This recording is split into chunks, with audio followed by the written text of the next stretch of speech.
আসসালামু আলাইকুম, জুম্মা মুবারক। সবাইকে জুম্মা মুবারক। সবাই কেমন আছেন? আলহামদুলিল্লাহ আমরা ভালো আছি। আশা করছি আপনারাও আল্লাহর রহমতে ভালো আছেন।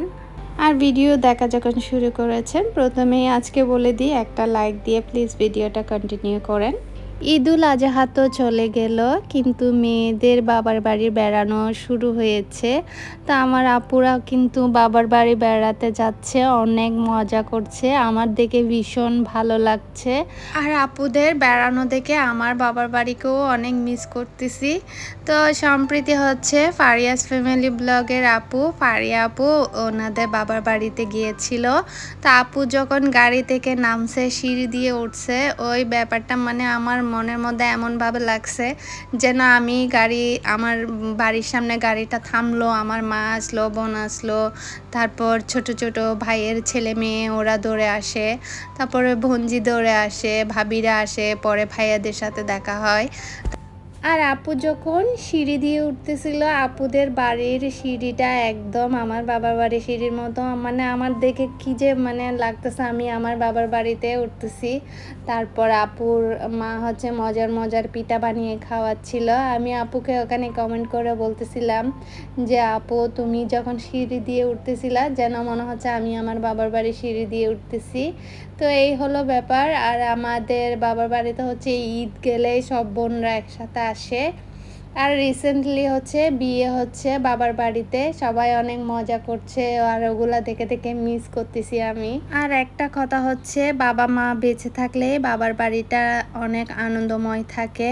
মেয়েরা যখন শ্বশুর বাড়ি থেকে সবাই একসাথে যায়, তো এটা অনেকটা আনন্দেরই লাগে এই আর কি। আর আমার মনে হয় পৃথিবীর অন্য কোথাও গিয়ে এত শান্তি নেই বাবার বাড়িতে যে আনন্দটা লাগে। দুঃখ কষ্ট অনেকেরই থাকে, কিন্তু আলাদা একটা ফিল হয় বাবার বাড়িতে যাওয়াটা। তারপর গিয়েছে হচ্ছে বাংলাদেশি ব্লগার মম হাফসা, উনিও বাবার বাড়িতে বেড়াচ্ছে, আর ওগুলো আমি দেখতেছি, দেখে দেখে মনের স্বাদ পূরণ করছি আর কি। তো এই হলো আমার সকালের নাস্তা, আজকের বৃহস্পতিবারের সকালের নাস্তা। আর আমার রুটিগুলো একদম ভালো হয়নি। আর এই জিনিসগুলো হচ্ছে আপনাদের ভাই আর কি দেশ থেকে এনেছে। তো এগুলা সম্ভবত গ্যাসের মধ্যে চুলার বার্নারের উপর দেওয়া হয়। এগুলা দিলে নাকি গ্যাস সাশ্রয়ী হয়, যেহেতু আমরা তো এখানে সিলিন্ডার গ্যাস। তো এগুলা দিলে কতটুকু গ্যাস সাশ্রয়ী হয় আপনারা জানাবেন, যারা ব্যবহার করেন তারা। আর এইগুলার সুবিধা অসুবিধা জানা থাকলে একটু জানাবেন। তো আমি একটা দিয়েছি, আর বাকিটা আমার ছেলে দিবে। তো আমি বলছি চুলা অনেক গরম, চুলাতে হাত লাগতে পারে, তো ওকে মানে ভয় দেখালাম আর কি, আর ও এটা দিয়ে দিল। আর এই জিনিসটার ব্যাপারে আমি খুবই নতুন, আপনারা কেউ ব্যবহার করে থাকলে জানাবেন। তো আমার বোনে ব্যবহার করে, তো বলেছিল ভালো। এবার ভালোর মধ্যে মানে বেনিফিটটা আর জিজ্ঞেস করা হয়নি। তো যদি ওই ভিডিওটা দেখে থাকে তবে পরে জিজ্ঞেস করা হবে আর কি। তো কমেন্ট বক্সে আপনারা জানিয়ে দিবেন এটার সুবিধা অসুবিধা কি, আসলে কি কাজ করে কি না। কাজ না করলে শুধু শুধু ঝামেলা, বাড়তি ঝামেলা একটা উপর দিয়ে কোনো লাভ নেই। আর এটা হচ্ছে কালারটা দেখেন কীরকম হয়েছে, একদম রেড কালার হয়ে গিয়েছে। আর আপনাদের ভাইয়াকে বলেছিলাম বেশি করে আনতে, ও শুধুমাত্র দুটো এনেছে, বেশি করে আনলে হচ্ছে বোনকে দিতে পারতাম।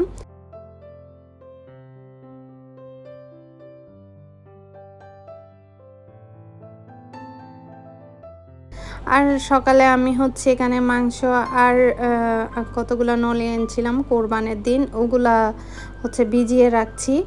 কারণ এখানে হচ্ছে তখন আমার মা শাশুড়িরা বলতো একটু ঠান্ডা পড়লে বা বৃষ্টি পড়লে নেহারিগুলা খাওয়া যায়, কিন্তু আমরা তো এখানে বৃষ্টি বা ঠান্ডার জন্য ওয়েট করতে পারবো না। এখানে কোনো ঠান্ডা আসবে না বা বৃষ্টিও পড়বে না, তো এখানে কোনো ঠান্ডা বলে কিছু নেই। তো রান্না করে ফেলতেছি, এগুলা ফ্রিজে রাখলে সমস্যা। তো যেহেতু আমার ফ্রিজটা ছোট, তাই একটু অনেকটা স্পেস এগুলা ধরে রাখে, আর রান্না করেই ফেলা ভালো। কারণ শুক্রবারের দিন মানে আমাদের একটু মাংস খাওয়া হয়, আপনাদের ভাইয়া বিরিয়ানি পছন্দ করে, মাংস পছন্দ করে, তো সপ্তাহে একবার হচ্ছে মাংস রান্না করা হয়।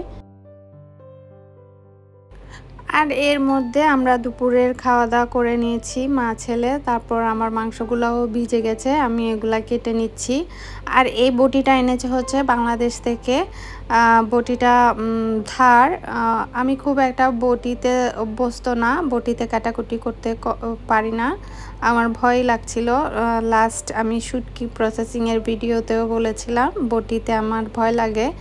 আর এটা আনাতে সুবিধাও হয়েছে, আসলে মাংসগুলা ছুরি দিয়ে থেকে বটি দিয়ে ভালোই কাটা যাচ্ছে। তো আমি হচ্ছে দেশে থাকতেও খুব একটা বটি ব্যবহার করতাম না, আমার কাটাকুটি করা লাগতো না, মাংস বলেন কোনো কিছু আমার কাটতে হতো না। আর এখানে এসে সব কাটতে হয়। সব কাটতে বলতে এগুলাই কাটতে হচ্ছে, এমনিতে যখন আনে বাজার থেকে আনে ওগুলো কেটেই আনে। তো এগুলা যেহেতু কুরবানির ঈদ, আমার বোনে বলেছিল অবশ্য কেটে দেবে কিনা, আমি বলেছি না, ঝামেলা করার দরকার নেই, অল্প মাংস যখন খাবো তখনই কেটে খাবো এই আর কি। আর কাটা হয়নি, তখন তো আর ঝামেলাই ছিল, প্রচুর গরম পড়েছিল তখন।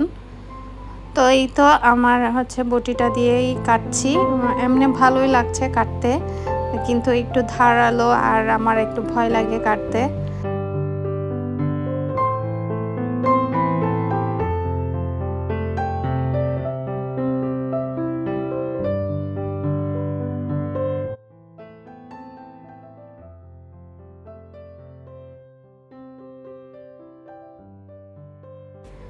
তো এই তো আমার মাংস কাটা শেষ, এই যে কাটা শেষ, ফিনিশ। আমি ফুল স্পিড 4G স্পিডে কেটে নিয়েছি, আপনাদেরকে দেখিয়েছি কি সুন্দর করে কাটাকুটি করলাম।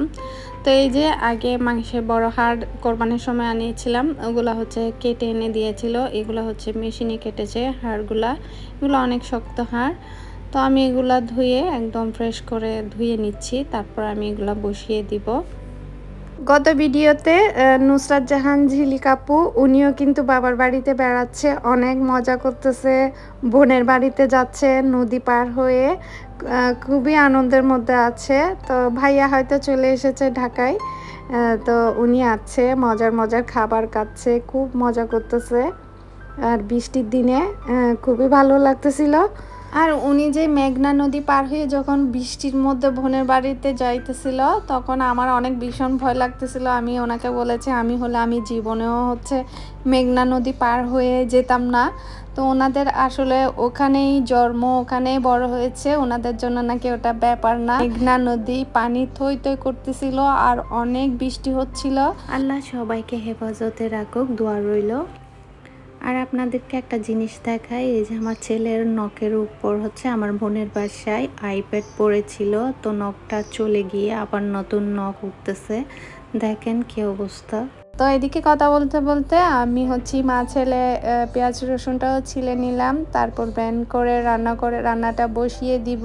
আর আমার সচরাচর দিনের বেলায় একদম রান্না করতে ইচ্ছে করে না। আমি গতকাল বৃহস্পতিবারের রাতে আর কি ভর্তা আর খিচুড়ি বানিয়েছিলাম, তো ওই দিন আমার সব কিছু ছিল হচ্ছে ভর্তা আইটেম, তো ওটা হচ্ছে শেয়ার করতে পারিনি, যেহেতু রাতে ভিডিও রান্নাবান্নাগুলো করি, ভিডিওটা খুব একটা সুন্দর আসে না, কোয়ালিটি ভালো আসে না। তো দিনের বেলায় যখন ভিডিওটা করি দেখা যায় ভালো আসে দিনের আলোতে। তো ওই ভিডিওগুলো করেছিলাম কিন্তু দিচ্ছি না আর কি। তো এই তো আমি হচ্ছে নিহারিগুলো বসিয়ে দিচ্ছি। তো সব কিছু রেসিপি আকারে খুব একটা শেয়ার করব না। তো এই তো আজকে হচ্ছে আমি কোনো রেসিপি শেয়ার করব না, জাস্ট বসিয়ে দিব আর আপনাদের সাথে শেয়ার করতেছি। এই যে আমি পাশে হচ্ছে হাতে মাখিয়ে মাংস বসিয়ে দিয়েছি, ওগুলো আর দেখাইনি। তো এগুলা হতে থাক, তাই আমি বার্নারগুলো দিয়েছি। আপনাদের ভাইয়াকে অনেক বলেছি প্রেসার কুকার নিয়ে দিতে, তো নিয়ে দেয়নি, আমি এই জন্যই হচ্ছে এভাবে রান্না করব। তো ওর বাবা ফোন করেছিল আমাদেরকে নিচে যেতে বলতেছে, তো ছেলে হচ্ছে গেঞ্জি গায়ে দিয়ে দিল আর আমরা নিচে যাচ্ছি। তো আমাদেরকে বলেছে একটা পলিথিন নিয়ে হচ্ছে নিচে যেতে, ব্যাগ নিয়ে আর কি। তো আমরা মা ছেলে নিচে যাইতেছিলাম আর দেখি কি জন্য যেতে বলেছে, নিশ্চয় বাজার এনেছে তাই আমাদেরকে যেতে বলছে।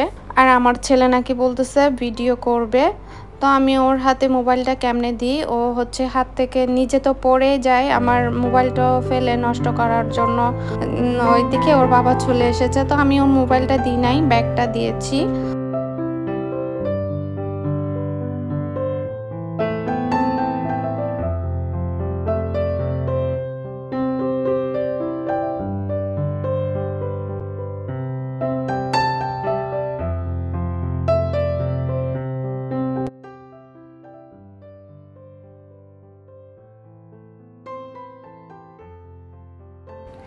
তো এখানে চলে আসলাম, আর এখানে অনেক রকমের মাছ নিয়ে আসছে।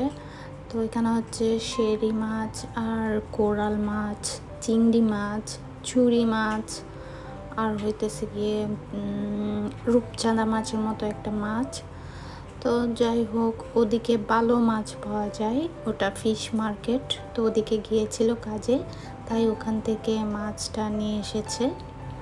আর মাছ আমাদের এখানে পাশে বাকেট থেকে আনা হয়। তো যদিও বাঙালি বাজার যেটা আছে ওখানেও ভালো মাছ পাওয়া যায়। তো এখানেও এগুলো ফ্রেশ ডেলি মাছ আসে। তো এটা ওয়াটারফ্রন্ট মার্কেট, যারা হচ্ছে এখানে আরব আমিরাতে আছেন তারা হয়তো চিনতে পারবেন। তো এই যে চিংড়ি মাছগুলো ও ধুয়ে নিতে চেয়েছিল, আমি বলতেছি এগুলো পরিষ্কার করতে হবে, এগুলো আমি এগুলো বেছে নিব। তো হচ্ছে মাছ যখন ধরেছে তার মাছগুলো আমাকে একটু ওয়াশ করে হচ্ছে প্যাকেজিং করে আমি ফ্রিজে রেখে দিব।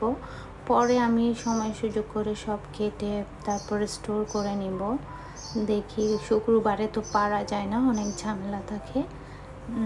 ফ্রি টাইমে আমি এগুলো বের করে সুন্দর করে গুছিয়ে রাখবো। ও আপাতত ধুয়ে আমাকে রেডি করে দিচ্ছে আর কি।